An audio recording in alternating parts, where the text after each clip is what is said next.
they're going to bring all their smarts, all their assets, all their firepower to Bitcoin now. I really like what you're saying and the way that you're highlighting that some of your friends are coming to talk to you about Bitcoin. I think two general ways to think about it is people learn through curiosity and pain. You probably heard of this.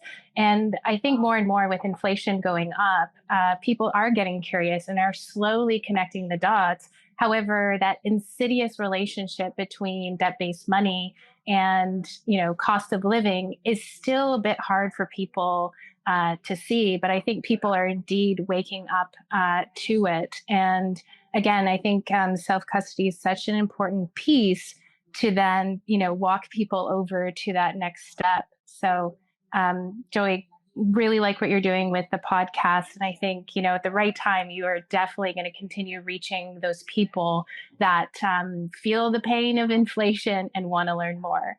For sure. And I think, Emma, you can correct me if I'm wrong here. Did I hear you on Tom and Nick's podcast, Your Life, Your Terms, a little while ago? I think I did, right? I think you may have, yes.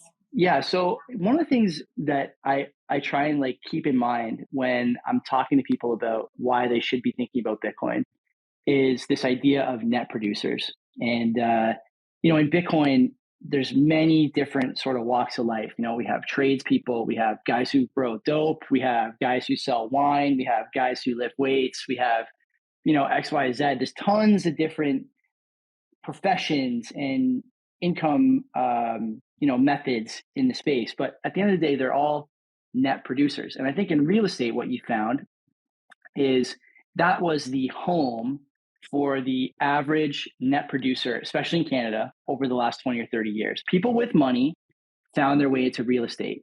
And so what happened was over the 20 or 30 years that just passed, we saw a huge, growth period for real estate, the value of homes, the value of condominiums and other stuff, land, especially here in the GTHA. We've seen this happen over the last 20 or 30 years. And now I think net producers are looking at their real estate portfolios and going, this isn't working as well as it was 5 years ago. Well, why not? Because there's too many hands in the pie, too many cooks in the kitchen, too many levers that the government can pull and is pulling and wants to pull in the future to disincentivize you protecting your income with real estate. And that's really all people are doing. I think Bitcoiners are going to experience this in the next 10 years, but real estate guys are experiencing it now. And I'm not talking about investment banks and hedge funds and, huge developers. I'm talking about like mom and pop. Like I said this on our show a bunch. My dad's got a bunch of real estate in Ontario, or, a lot of his friends do too. And their friends do. And, I don't know a lot of people who 5 years ago viewed these sort of investors as evil or bad for society or bad for cultural cohesion or any of this stuff. But now it's all anyone says about them. And really all they've done is do what was incentivized in order to protect their wealth, to protect their earning power. They understood debasement was a problem. And even though they may not have been able to articulate quite where the issues were, they knew that cash was no good.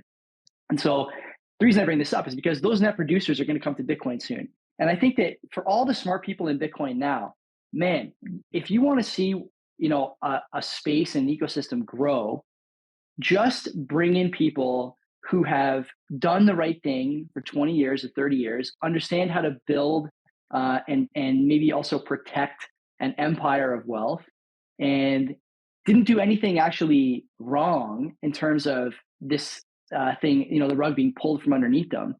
Instead, they're going to bring all their smarts, all their assets, all their firepower to Bitcoin now. You're seeing this with Tom and Nick.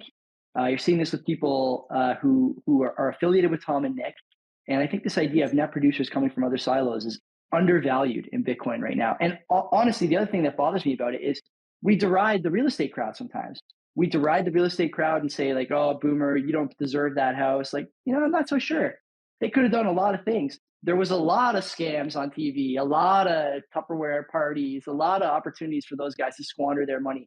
They didn't have the education that we did either. Depending on how you view sort of modern academia, there's a case to be made that a lot of the boomers who ended up with a nice chunk of change and a nice portfolio of real estate were actually less educated than the people who are struggling to buy a house now.